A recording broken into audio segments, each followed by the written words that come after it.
Good morning, my name is Darnik and welcome to my Real Raid series.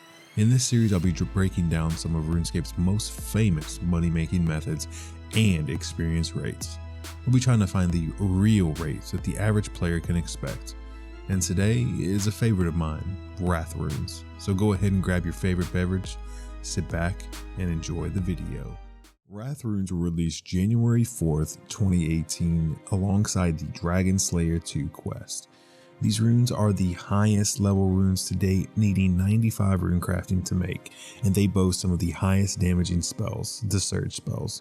Now these spells are very powerful in PvP in combo with the Tome of Fire, and they're also used in Chambers of Xeric. With requirements like Dragon Slayer 2 and 95 runecrafting, why even do them? Honestly, for me, they're a super chilled form of runecrafting that makes a pretty good amount of money. With minimal clicks required, they have some of the highest GP per hour of any runecrafting method currently. The wiki states that they'll top out at 1.5 mil GP per hour and around 32,000 runecrafting per hour.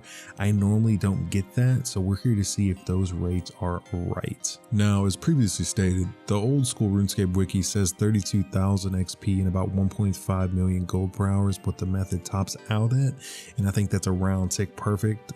So we're gonna see if this is true. Now, to test these rates, I'm going to do a 3-hour sample, and I'm not super efficient, sweaty boy by any means, and I like to do things that I enjoy for the most part. So while doing these, I'll be watching YouTube videos on a second monitor, but obviously I'm going to be prioritizing the actual runecrafting. Now, from past experience doing these from 95 all the way to 96 runecrafting, I'm expecting around 28,000 to 30,000 XP.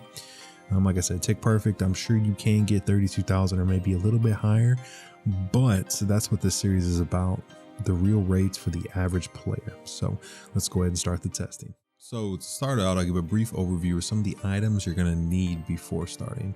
First, you're going to need small through giant rune pouches to store those extra runes. And this is, if you have 95 runecrafting, this is just a given. You should probably have this.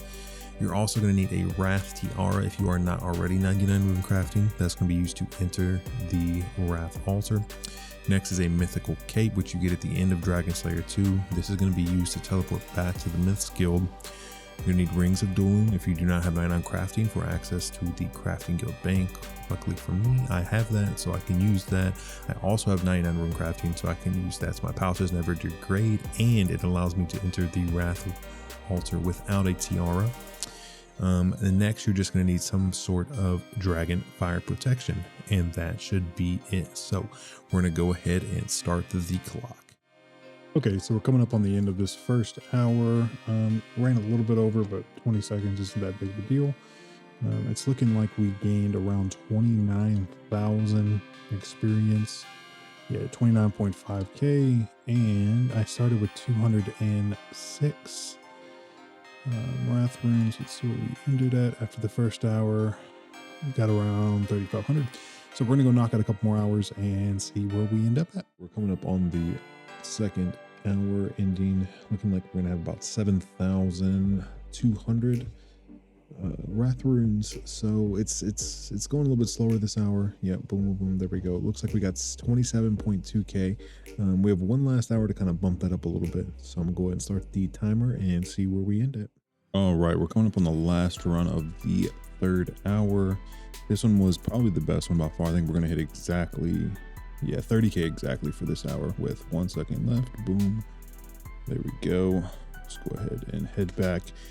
I have the XP listed from when I started, but we're ending with, we're gonna end with 13,235,026 runecrafting experience, and we made a total of, I started with around 200, so around 10,070 Wrath runes at pretty 4 million gold right there. So we're gonna go ahead and sell those, see what we actually made, and divide everything by 3 and get the actual rate per hour.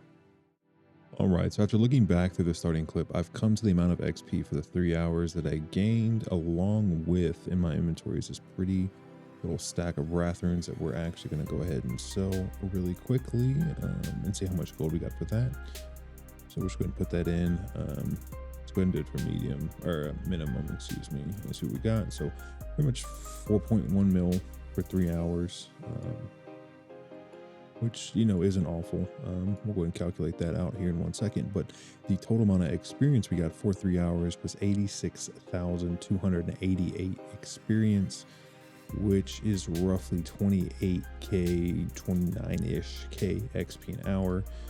And for gold per hour, we'll go ahead and do that really quickly. Divide that by 3, and it's about 1.3 mil per hour, which isn't awful. Like I said, it's remotely AFK. You can watch YouTube videos, which is what I did the whole time I'm doing it.